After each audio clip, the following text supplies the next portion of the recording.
We could get real philosophical in this discussion and talk about, well, what's the biggest need we have in our world right now?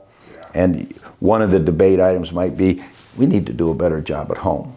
Because as people move along, they either grew to understand that it's not just about them, it's about the whole world, it's about the team and so forth. And so when you walked in the door, whether it was because of your great high school programs or the great program at home or whatever it happened to be, but as you think about your parents as leaders, tell me what you think you gleaned from them. I mean, everything. They kind of set the tone. At the moment, I didn't know. As a kid, I think about it now as a parent, like, oh, how do my kids look at whatever I'm doing? Like, you think about it now, but I think the ultimate, like, lead by example was my parents. My dad especially, like, never, I think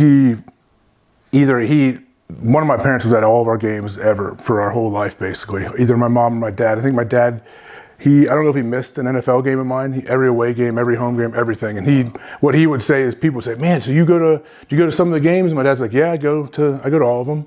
And they think, wow, even the away games? And he started thinking like, well, yeah, what else am I going to do? My son playing football in the NFL, I'm going to go. I don't know how long he's going to be there. Like, I'm going to go try to watch him if I can. And he worked it around his work schedule, where sometimes he'd have a work trip. We'd be playing in Seattle, and all of a sudden, Saturday night, he's scheduled a dinner for different people, some clients he has, and he can kind of work it into a work trip. So he was always doing that. But I was the youngest of three boys, and that's the biggest thing for me, was just trying to be them, trying to get to where they were, to do whatever they were doing. And I was lucky that both my brothers were super, extremely hardworking guys that were very selfless and very good too. So I was just trying to be them. Like, there was no like special thing or anything my parents ever said to me. Like, my dad was always there.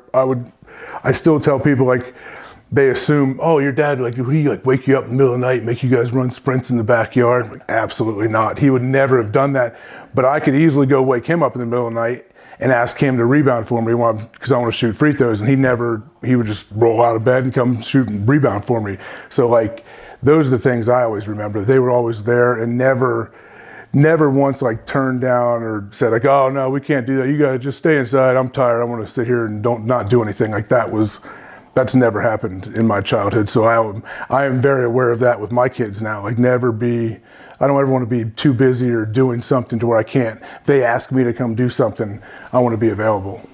Well, I read somewhere and that the author said that really the only thing that the human is capable of learning from is example.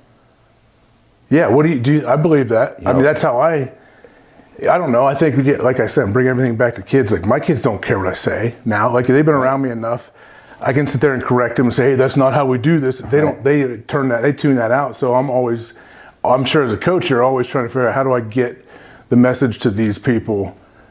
But yeah, like, how do we know when to speak and when not to? Yeah, it's what you do. It's what you model.